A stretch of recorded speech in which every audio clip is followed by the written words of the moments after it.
Have you ever felt that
being in a tense household?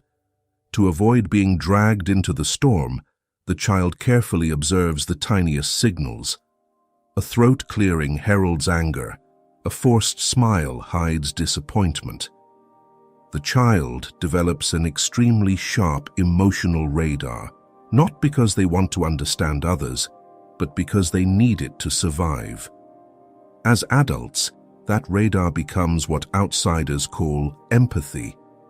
But the inner truth is, their nervous system has never been allowed to relax.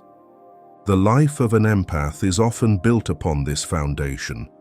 They smile when others are happy, sorrow when others suffer, carrying emotions not their own. And gradually, they forget the question, if I don't react to them, who will I be? Their identity becomes a mosaic of borrowed fragments. Jung called this the false self. When the unconscious collides with consciousness, light shines into the depths, and that false identity begins to crack. It is like a house built on sand, beautiful but without foundation.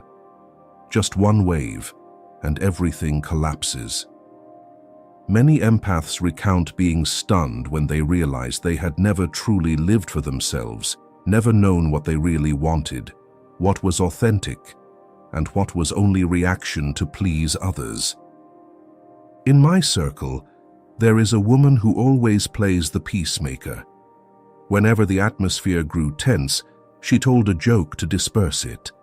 When someone sulked, she comforted them to keep harmony. From the outside, everyone thought she was generous, always bringing harmony. But once, she confessed that at home she often sat in silence, exhausted, because the empathy others admired was actually born from a hidden fear. Fear of abandonment if conflict arose. Fear of not being loved if she did not play the role of unifier. And then one day, she asked herself, what will happen if I stop? That seemingly small question became the seed of awakening, bringing pain, but also opening the door for truth to breathe and a new self to form. Jung once wrote, The privilege of a lifetime is to become who you truly are. But to become yourself, you must first dare to face the truth, that sensitivity is not wholly a gift, but an inheritance of wounds. Only when you accept that root can you turn sensitivity into true power. It is like an old, dusty instrument. You can hear every vibration, but if you stay forever in the dusty room, you will never hear the real music. Only when you dare step out, wipe off the dust, can the melody of your true self resound. This collapse is not a sign of failure, but the first doorway to freedom. In the moment when all the roles dissolve, an empty space appears, and that space becomes the foundation for a new identity, one based on the true self. That is why Jung affirmed, consciousness begins when one dares to ask, what will happen if I stop? This moment is not weakness. On the contrary, it is tremendous courage. Only those brave enough to shatter illusions can move toward liberation. And here, the empath's true journey begins. The journey of shedding the mask called gift, to walk into truth, painful yet powerful. If you have ever felt too sensitive and sometimes drained by it, leave a comment. I am learning to face the truth. That will be the affirmation that you are ready to walk the path Jung called the journey of awakening. Number 2. The shadow, when repressed anger becomes light of awakening. The moment an empath dares to ask, what will happen if I stop? What first appears is not peace, but darkness.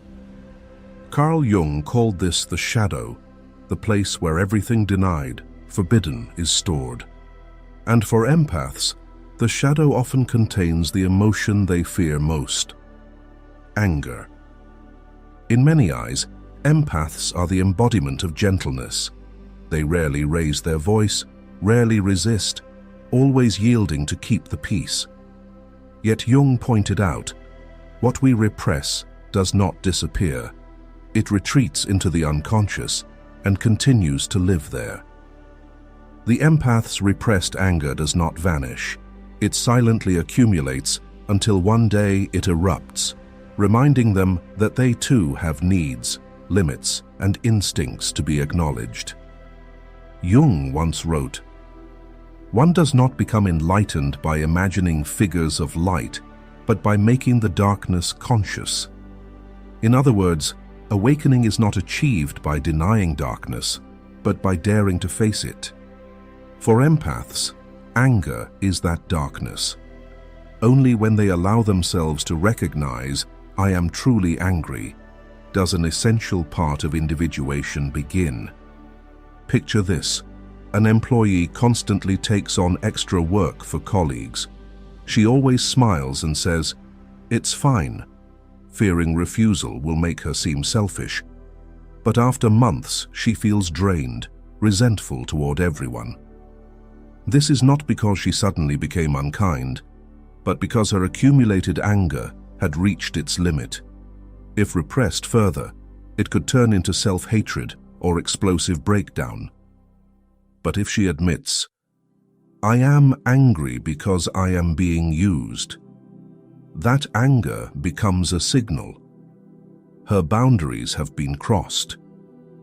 The problem is, many empaths hold the false belief.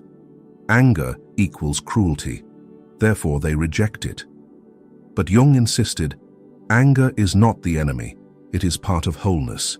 It only becomes dangerous when buried too long.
Anger is no longer the enemy. It becomes new eyes to see truth. If you have ever realized that your anger was not the enemy, but a reminder to protect yourself, share that story in the comments. Perhaps your experience will be the guiding light for someone else learning to step out of the shadow. Number 3. The difficult journey, night sea journey, the death of the old self. If facing the shadow is the beginning of the awakened empath, the next step is the real trial. Crossing the long night of chaos. Jung called this the night sea journey, a voyage through the dark sea, where the old self dissolves to make way for a truer one. This is the hardest stage, because it manifests not only within, but also in outer life. For many empaths, the first challenge is losing relationships. For years, their connections were built on usefulness. They were always the listener, comforter, peacekeeper. When they start changing, saying no, setting boundaries, protecting their needs, some relationships quickly crack. Many are shocked when close friendships vanish overnight. But looking closer, they see those relationships were never built on mutual respect, but on their willingness to sacrifice themselves. Jung said, "No tree can grow to heaven unless its roots reach down to hell. There is no ascension unless one dares descend into the depths. And for empaths, hell is emptiness, loss, loneliness when old shells fall away." In Jungian therapy, a woman once shared that after learning to guard her boundaries, her longtime friends drifted away. Before, they always called her to unload sorrows, to ask favors, to lean on. But when she started refusing unsuitable demands, the calls dwindled. At first, she felt empty, even guilty. Am I becoming selfish? But over time, she saw that those who truly loved her stayed, and those friendships became stronger. The ones who left had simply lost their benefit once she stopped being exploitable. This is the death of the old self, the ego built on being the rescuer, the pleaser, the one who never resists. When that ego collapses, empaths feel lost. Their old world, with familiar roles and shallow recognition, disappears.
Leaving, you cannot take everything, and loss is inevitable.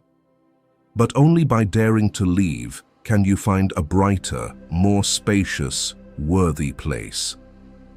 For empaths, the old self is that house, familiar but confining.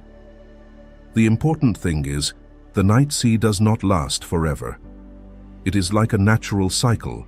Night must give way to dawn. Any empath who dares endure loss, dares let the old die, will find new strength. Strength from knowing who they truly are, needing no proof through endless sacrifice. Number 4, effects on body and health, When the soul heals, the body revives. When empaths dare to cross the night sea, a crucial change appears, not only in the soul, but also in the body. Jung emphasized that psyche and body cannot be separated. What is repressed in the unconscious always finds expression outside, as symptoms. For empaths, those symptoms are chronic fatigue, unending anxiety, even years-long illness. Jung once said, "Your vision will become clear only when you can look into your own heart. Who looks outside, dreams. Who looks inside, awakens." When empaths turn inward, they awaken not only psychologically, but also give their body the chance to heal. Because the body always reflects the state of the soul. A repressed soul leads to exhaustion. A liberated soul revives the body. As long as they lived as emotional carriers, empaths' bodies bore an invisible but fierce weight. In every conversation, they not only listened with ears, but absorbed with their nervous system. A sigh, a sad glance, a complaint, all made them tense to receive. Repeated daily, their nervous system entered high alert. Cortisol, the stress hormone, was constantly produced, keeping the body in alarm. It is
blamed weak bodies, overly sensitive natures. But now they see, fatigue did not come from broken bodies, but from letting themselves be the emotional landfill of the world. Once they stopped, the body not only stopped collapsing, but became stronger than ever. So here we are, halfway through the journey. I want to thank you for your respectful presence. Before moving on, give your body a moment to rest. Breathe deeply, relax your shoulders, feel your heart patiently accompanying you through all these years. If this resonates, if you see yourself in this story of exhaustion and rebirth, write one word in the comments: rebirth. Sometimes just one small sign opens the great door to healing, not only for you, but for someone reading this who needs the reminder. Number 5. Relationship purification. When false love shatters, true love stands. When the empath's body and soul begin to recover, another turning point naturally arrives: the purification of relationships. This is inevitable, for when you change your inner energy, the circle around you also changes. Relationships that existed only because of usefulness, because you always yielded and carried burdens, will reveal their nature. Some will leave, some will blame, some will try to hold you with familiar manipulations. But strangely, you no longer have the strength to play the old role.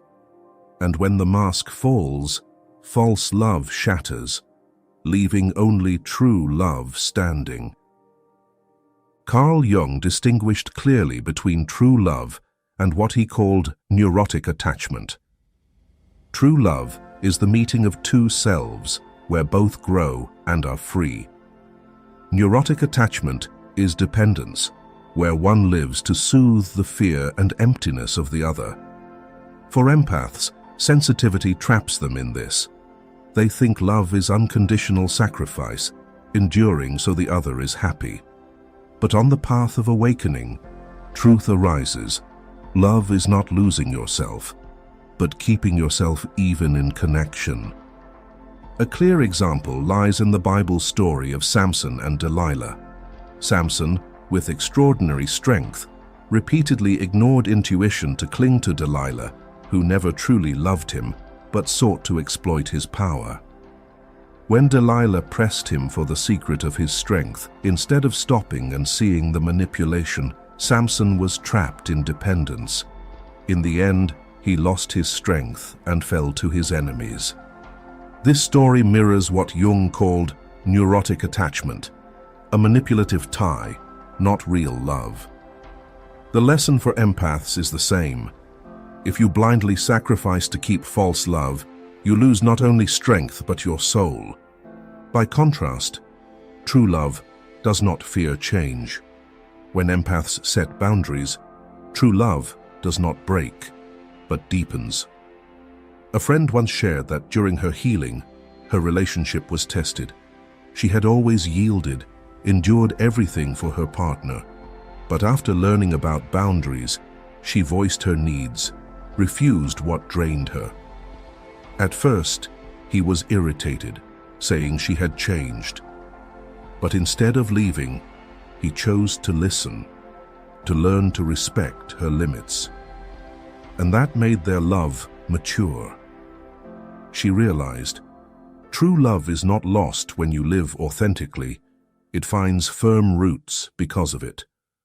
For many empaths, this purification is as painful as the night sea journey. They will watch those once called close friends, soulmates, even lovers, drift away.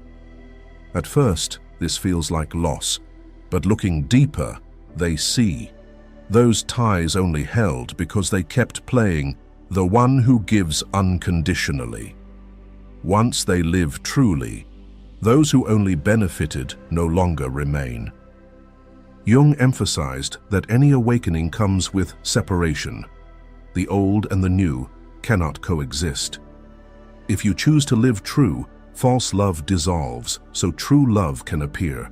This is not you losing others, but finding yourself, and from there, keeping only worthy connections. Ultimately, they realize the core. False love exists only when you do not dare to be yourself.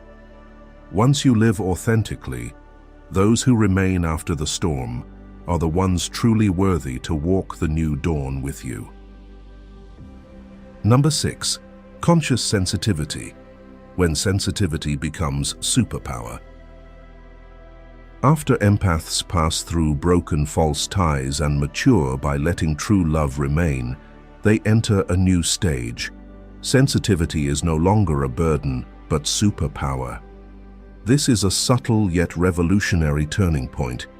because for the first time, they learn to master sensitivity rather than be mastered by it.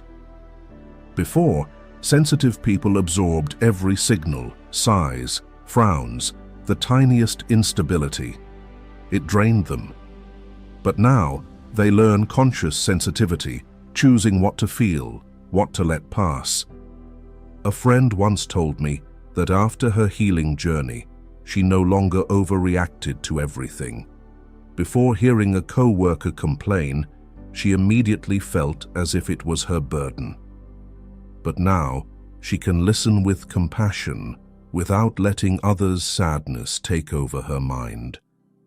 This is the difference between unconscious and conscious sensitivity. This does not mean empaths become cold. On the contrary, they love even more deeply, but love no longer blinds them. They help others, but do not burn out. They listen, but keep energy for themselves. In other words, they begin living sensitivity as a gift, not a burden. Jung once wrote, "Until you make the unconscious conscious, it will direct your life, and you will call it fate." Once empaths realize they have choice, sensitivity becomes a compass guiding them to truth. Instead of being swept away by emotions, they use them for direction. Instead of losing themselves in others' sadness, they see clearly where boundaries and truth lie. In relationships, an unawakened empath is easily caught in emotional manipulation. They hear one sulky remark and immediately feel guilty, ready to change themselves just to keep the other happy. But a conscious empath distinguishes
in the world.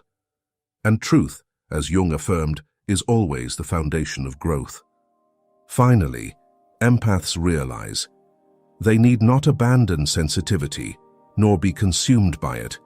They only need to live with it consciously. Then sensitivity is no longer a burden, but a compass leading them through darkness to their true light. If this resonates with you, like this video. It is not only support, but also a small reminder to yourself. From today, you deserve to live your sensitivity as a gift, not a burden. From here, the empath's journey opens a new door. They begin to find spiritual treasure in stillness. Number 7.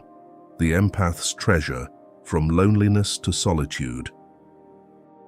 Carl Jung believed that intuition and creativity only truly blossom when one listens to inner life.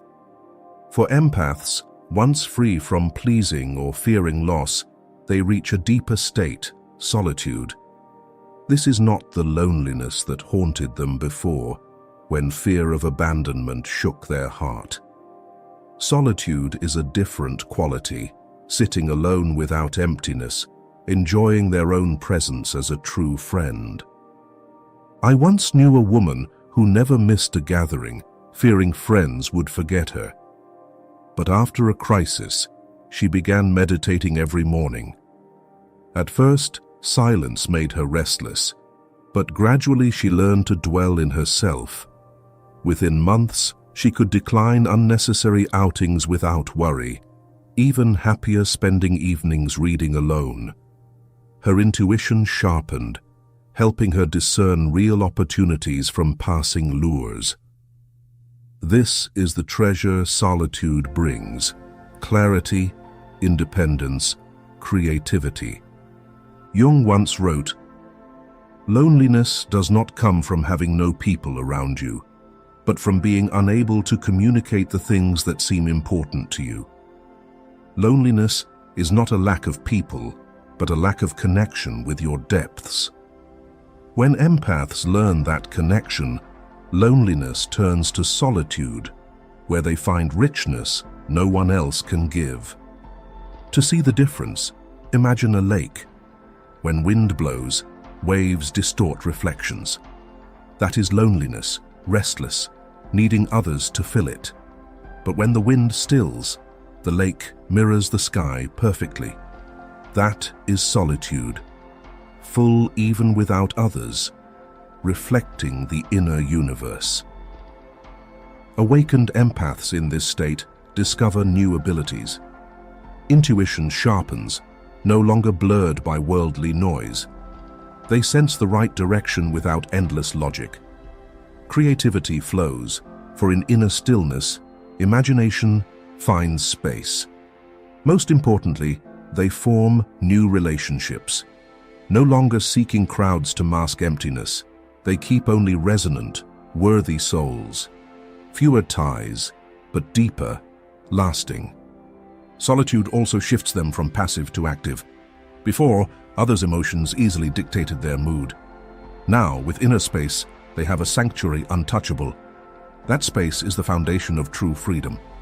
Importantly, solitude does not make empaths closed or withdrawn. On the contrary, it lets them engage life differently. Less anxious, less people-pleasing, wiser in choices. Solitude gives reserve energy, so when relating, they give from fullness, not lack. When empaths embrace solitude, they are no longer empty when alone. Instead, they hear their deepest voice, the voice once drowned by worldly noise. And that voice leads them to right choices in love, work, and spirit. The greatest treasure of the awakened empath is not recognition, but the ability to enter stillness and find inexhaustible richness there. From loneliness to solitude, they move from seeking outward to discovering inward, and life changes completely. Number 8. True service, becoming a lighthouse. When an empath has traveled the long path, from realizing sensitivity's true nature to facing the shadow, letting the old self die, healing soul and body, purifying relationships, turning sensitivity into superpower, and finding treasure in solitude, they reach another peak. True service. This is no longer a sacrifice to be loved, no longer rushing to save everyone to prove worth.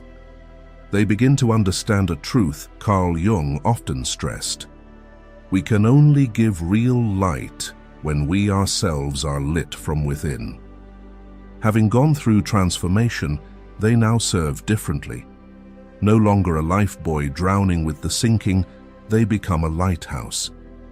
A lighthouse does not dive into the sea to save each ship, but by its steady light, guides ships to find their own way. The awakened empath is the same. Their presence inspires, silently reminding others they too can stand. They give light, but do not burn themselves for others' safety. Mother Teresa exemplified this kind of service. She devoted her life to caring for the poor, the sick, the forgotten. But observe closely, she did not save by absorbing all suffering. Her light came not from guilt or need to prove, but from a steady inner faith and unconditional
but a guiding lamp when raised to consciousness.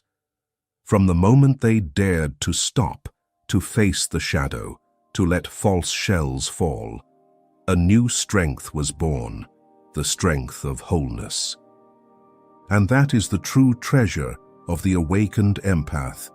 They no longer need to live to be loved, but love because they are already full. No longer need to please, but live honestly, and from that radiate natural light. The world needs such people, not to save it, but to remind us that each of us has the power to return to inner truth. If you find yourself somewhere on this journey, share this video to spread the message to other empaths.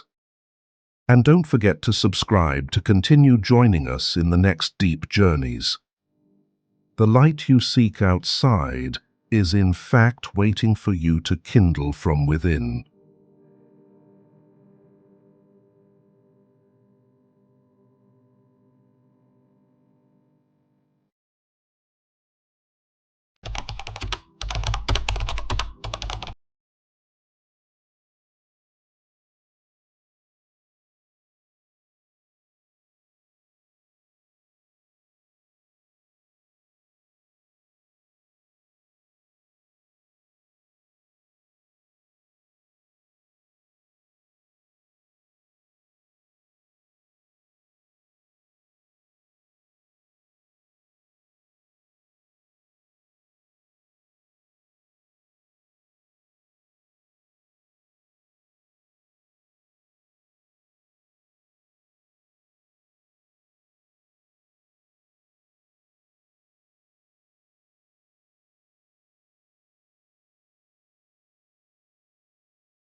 This, the separation from the collective unconscious, a state where your soul is forced to break away from society's, families' and culture's shared patterns. It's when you can no longer live by the pre-written scripts of love, no longer find satisfaction in the happy story that most of humanity accepts. If ordinary people can enter relationships out of fear of loneliness, societal pressure, or a desire for stability, rare souls feel such choices as a betrayal of themselves. For them, enduring solitude is preferable to living in an empty connection. Imagine standing in the midst of a crowded party. Everyone is laughing, clinking glasses, exchanging intimate glances. You smile, but inside, there's only emptiness. It's not that you don't crave love, it's that you realize you cannot speak the same language as the connections unfolding around you. Every flirtation sounds like a copy of 1,000 others, Every date feels like a replay of a familiar script, and there you sit, feeling both present and absent.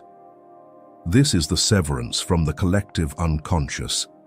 You are no longer swept along by society's usual patterns of love, but are cast into a desolate frontier, forced to confront the question, what do I truly seek in a relationship? This is a painful experience. This separation often brings a sense of being broken. You look around and see others adjusting to fit in. They lower their aspirations, compromise their standards, or simply stop questioning. They find an imperfect partner and choose to accept it. In your eyes, it seems they've solved the puzzle you're still grappling with. This can easily lead you to believe something is wrong with you, that your selectivity, your awareness, or the depth of your inner world is the reason you remain adrift. In truth, this is not a flaw, it is a sign of an evolutionary journey. Jung pointed out that to become truly human, we must learn to detach from what the collective imposes.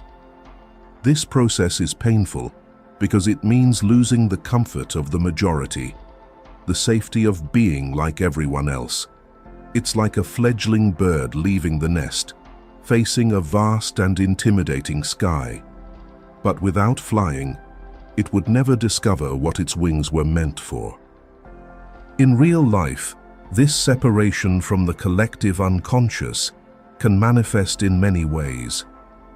A young person rejects the safe marriage arranged by their family, despite everyone around them insisting it's the right choice. A woman in her 30s walks away from a 7-year relationship because she realizes the love in it has faded, despite friends calling her foolish. A middle-aged man chooses to remain alone rather than continue meaningless dates, even as others say, "At your age, you should hold on to whatever's left." On the surface, they seem out of step, swimming against the current. But in reality, they are living true to an inner calling, a call that refuses to let them sacrifice their soul for the sake of security. This separation also brings another paradox: loneliness in a crowd. This is not the loneliness of having no one around, but the feeling of being isolated amidst a sea of people. For Jung, this is a crucial step.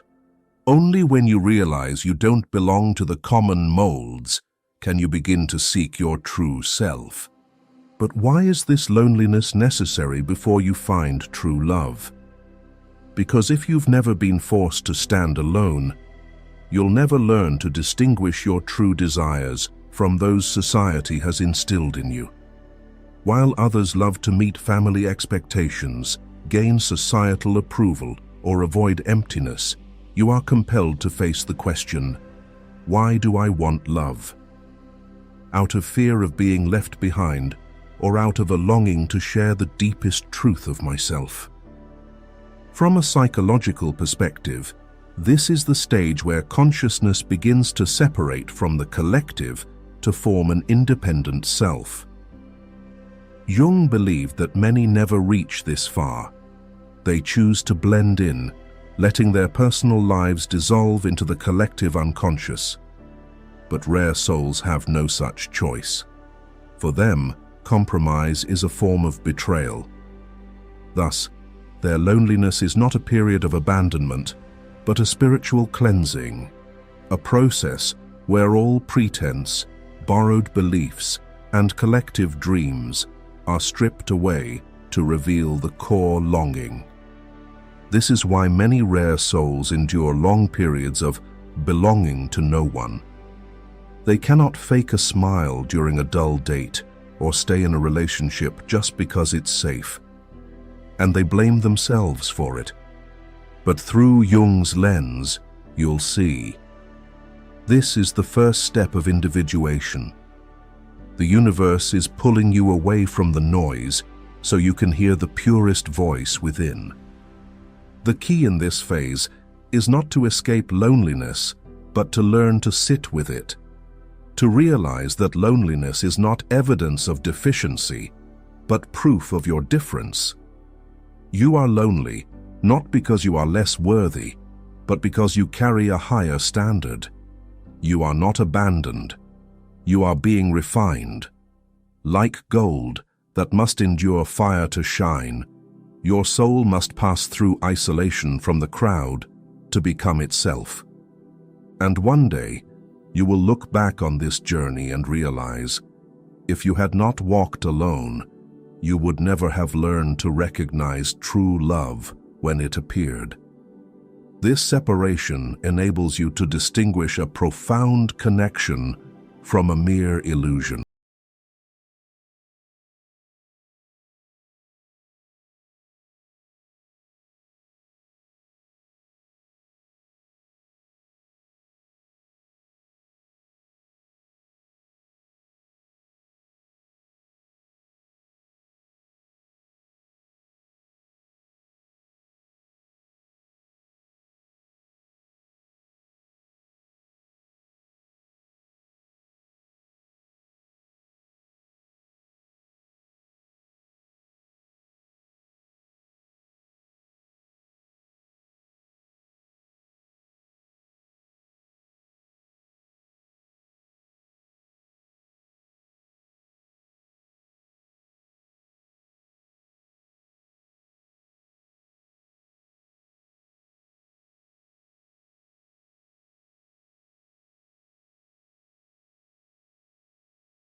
Conversation often feels almost supernatural. Someone enters your life, and suddenly, the long silence of the universe transforms into music. You recognize in them qualities your heart has longed for: sensitivity, strength, creativity, depth. They speak a few words, and it feels as though those words are what you've waited to hear for ages. There's a strange synchronicity, making you believe you've known them before, perhaps even in another lifetime. Yet, this is the subtle trick of the unconscious. You are not recognizing a twin soul, but confronting the projection of your inner self. Picture this. You stand before a mirror. The reflection isn't another person but merely your own image. Yet, because the mirror is so flawless, you believe it's a separate entity. When someone triggers your anima animus, they become a living mirror. You see in them the qualities you crave in yourself. And because you haven't yet recognized this, you mistake it for love for them, when in reality, you are loving the latent essence of yourself. In everyday life, this phenomenon is common, but often confused with love at first sight. I recall a young woman who follows this channel sharing her story in a letter. She was deeply shy, particularly afraid of making significant decisions on her own. Throughout her youth, she let others choose for her, her field of study, her career, and even her relationships. Then one day, she met a man with a commanding presence, a resolute gaze, and a decisive way of speaking. After just a few interactions, she was convinced he was the one she'd been searching for. In her eyes, his strength was not only captivating, but also a shield for her inner fears. Yet after some time together, she realized he didn't truly understand her, nor could he provide the spiritual companionship her heart craved. He was just an ordinary person, with strengths and flaws, not the supernatural ideal she had projected onto him. This disappointment led her to realize what she had loved wasn't entirely him, but the decisiveness she longed for in herself. Another case involves a man who once confided in me.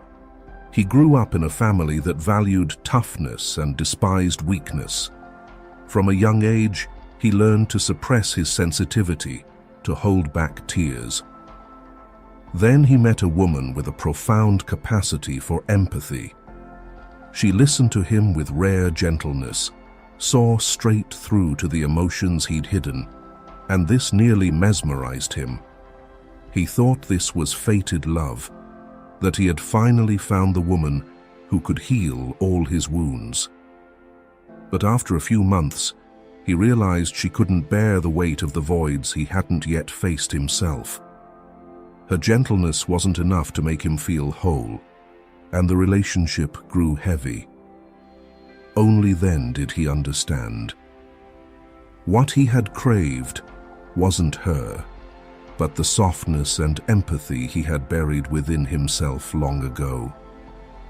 Perhaps you too have experienced such a moment, where your heart trembled with the belief that you'd found your destiny, only to be shattered when you realized it was merely a reflection of your unconscious. If this story reminds you of an experience, I'd love to hear you share it. It's also a way to mark your progress in self-awareness. The issue isn't that this attraction is false. On the contrary, it's very real, so intense that many believe this is the one. But the harsh truth is, such relationships often don't last. Love built on projection is bound to crumble when you realize the other person isn't the perfect archetype you imagined. They too have flaws, shadows, and parts that don't fit. And when the illusion fades, the disappointment can be as deep as an abyss. Jung emphasized that this encounter is not about finding your soulmate, but about becoming aware of the missing parts of yourself. The animus is not just an external image. It's a reminder that you need to integrate those qualities into your inner life. If a man is captivated by a woman's sensitivity, it means he needs to learn to connect with his own softness, rather than relying on someone else to fill that gap. If a woman is drawn to a man's strength, it's a sign she needs to awaken her own decisiveness, not merely cling to someone for security.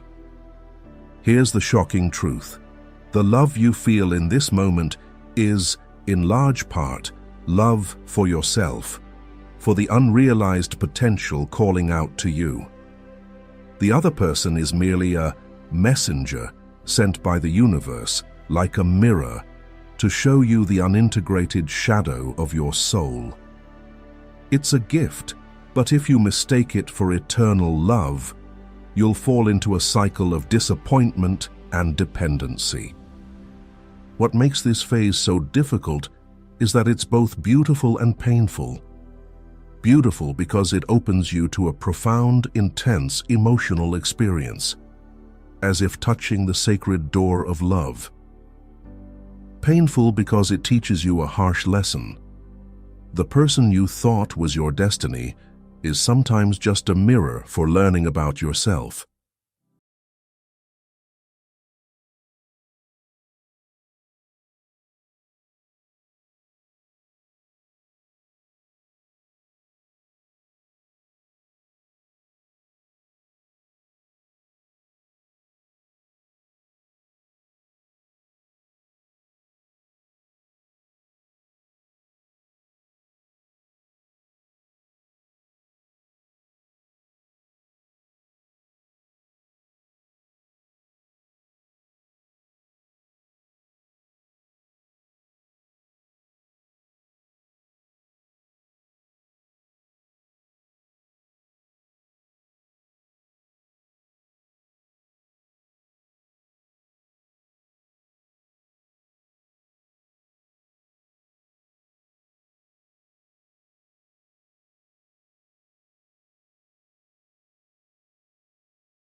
It demands that you open the darkest rooms within yourself, and it's this demand that provokes the shadow's rebellion. It whispers doubts, sows fear, and builds invisible walls. A woman once shared a story that resonated with many. After years of loneliness, she finally met a man she described as both gentle and steadfast. He genuinely cared, didn't judge, and imposed no pressure. In the early days, she felt comforted, fully seen. But just weeks later, she began to change. She grew suspicious of his every word, scrutinized every detail, and interpreted every silence as a sign of betrayal. She confessed, "I couldn't believe someone like that existed. I told myself he must be hiding something, and in my fear of being abandoned, I was the one who pushed him away first."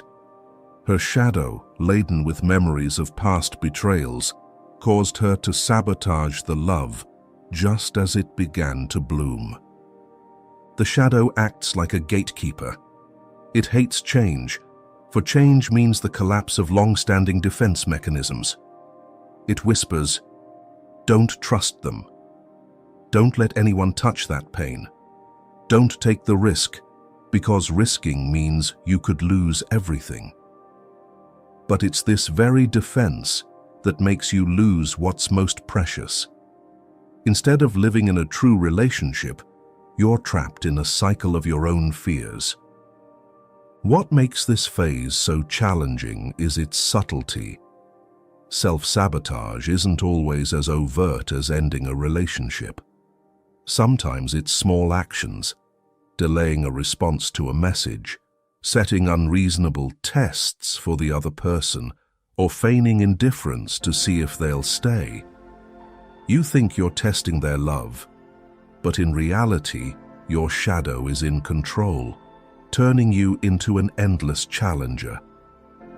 Jung once said, "We meet ourselves time and again in 1,000 disguises on the path of life."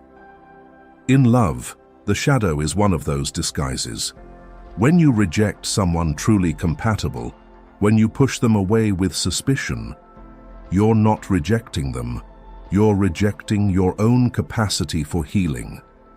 True love is like sunlight. It's warm, gentle, but it also reveals the dust you've hidden in the dark. Others may complement your clean room, but when sunlight streams in, every speck of dust becomes visible. At that moment, you have two choices. Clean the room to make it truly pristine, or close the curtains to pretend the dust doesn't exist. Self-sabotage is choosing to close the curtains, rejecting the light, and continuing to live in familiar darkness. This is why many say they're not ready, even when they meet someone worthy. In truth, it's not that they're not ready for love. They're not ready to face their shadow. True love always comes with responsibility. The responsibility to shed your armor, expose your vulnerabilities, and accept that you might get hurt. It's a dangerous leap, but it's also the only leap that can lead to truth. From a therapeutic perspective, this is a critical moment. If you realize that your self-sabotaging behaviors aren't your flawed nature, but merely the voice of your shadow, you can begin to change. Recognition is the first step. Instead of believing every doubt in your mind, you learn to ask, is this intuition or just the old darkness speaking? Only by asking this question do you gain the chance to choose a different response, breaking the old cycle. This step is the hardest test because it requires you to trust when trust feels most terrifying. It forces you to open your heart when it's used to staying closed. And it challenges you to abandon the noble role of victim to become someone willing to live fully in the light. Jung called this confronting the shadow. Not to destroy it, but to integrate it, to realize that fear doesn't vanish. but you no longer let it steer the ship of your life. If you've ever wondered why you keep inadvertently pushing love away, know that it's not a punishment, but a reminder. You haven't failed at love. You're merely in a battle with your shadow. And each time you recognize this, each time you pause before sabotaging, each time you bravely stay instead of fleeing, you take a step closer to true love. Step 4. Inner restructuring. As you begin to recognize the shadow and learn not to let it sabotage precious connections, a more subtle challenge emerges. If the shadow represents fearful resistance, the next step is a complete transformation. The universe demands not only that you heal your wounds, but that you restructure your entire inner world. This is no longer about preventing love from being destroyed, but about learning to become a new person, a version of yourself that is utterly authentic. Jung called this process individuation, the painful but necessary journey to become your true self, no longer a product of society, family, or the past. If confronting the shadow is like cleaning a dusty, darkened room, inner restructuring is about tearing down the entire old house and rebuilding its foundation.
But it also paves the way for freedom.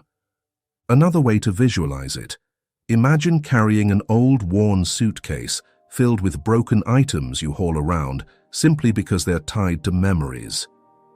You walk heavily, exhausted, but can't bear to let go.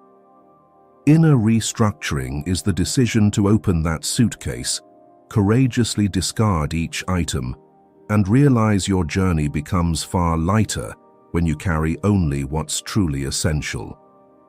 Have you ever felt that suitcase in your own life, a relationship, a role, or a habit you know is outdated but can't release? If so, leave an emoji or a number below. You'll be surprised to find a community of others with similar experiences, and perhaps their stories will give you the courage to open your own suitcase. Many ask, how do I know I'm in this phase? The answer often lies in a sense of misalignment. Conversations that once excited you feel meaningless. Pleasures that once thrilled you become monotonous repetition. Relationships that were once close turn into burdens. You sense yourself changing, and this change confuses others. But in truth, it's a sign you're shedding an old version of yourself to be reborn as the person your soul has always longed to be. The most crucial aspect of this phase isn't how to find love, but how to live true to your own truth. For true love can only thrive on a foundation of authenticity. If you haven't made peace with that truth, every relationship you build will crumble under the weight of pretense. Jung once said, "The most terrifying thing is to accept oneself completely." But that is precisely what sets you free. As you move through this restructuring, something miraculous happens. Your energy shifts. You no longer need to impress, fear abandonment, or seek external validation. You enter a room without scanning for someone who fits you. You become whole in your own presence. And that energy, the energy of authenticity, begins to attract people, opportunities, and relationships that align with it. Inner restructuring is never easy. It may cost you things you once thought were everything. But in return, it gives you yourself, whole, strong, and true. Only then are you ready for the final stage, the paradoxical surrender, where you stop seeking love and, in doing so, unexpectedly find it. Step 5. Surrender to life. If inner restructuring is about dismantling the old house to build a solid foundation, the final step is the most elusive paradox. When you've become your true self, the universe demands that you let go of the very desire that drove you all along, the desire to find love. This isn't about giving up on love, but relinquishing the obsessive craving for it, so you no longer seek it as a condition for feeling whole. This is when you enter a state of surrender, not defeat, but radical acceptance, where you stop clinging and allow life to unfold on its own. Many misinterpret surrender as giving up. If I stop searching, it means I've lost hope. But Jung would argue the opposite. Only when you release desperate longing are you free enough to recognize that love was always right here. It's like a swimmer underwater. The more they thrash in panic, the deeper they sink. But when they relax their body, they float to the surface. Love is the same. The more you chase it, the further it slips away. The more you let go, the more it has a chance to find you. In psychotherapy, there's a concept called paradoxical intention. It describes how the more you try to control something, the more you fail. But when you surrender, it resolves naturally. For example, an insomniac who forces themselves to sleep grows more anxious and sleepless. Only when they accept, it's okay to stay awake, does sleep come. In love, the same principle applies. When you stop making love the goal, it becomes reality. I recall the story of a man who spent over a decade desperately searching. He tried every dating avenue, every app, and fleeting relationships. The more he failed, the more desperate he became, doubling down on his hunt, until one day, he let go. He focused on work he loved, traveled alone, and took up photography, a passion he'd postponed while chasing others. Ironically, when he stopped searching, he met his life partner on a trip, completely unexpectedly. He said, "For the first time, I didn't need to prove anything or worry if this was the one. I was just living true to myself, and love came as if it were inevitable. That is the power of surrender. Surrender also means shifting the motive of love, from seeking someone to fill a void to wanting to share your wholeness. This is the fundamental difference. When you seek love for validation, you enter relationships as a lacking person, attracting situations that mirror that lack. But when you step out of surrender, you no longer need love to complete you. You are complete, and love becomes an extension, not a salvation.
They are milestones for your growth, for your heart to learn to see with new eyes, no longer blinded by fear, but illuminated by truth.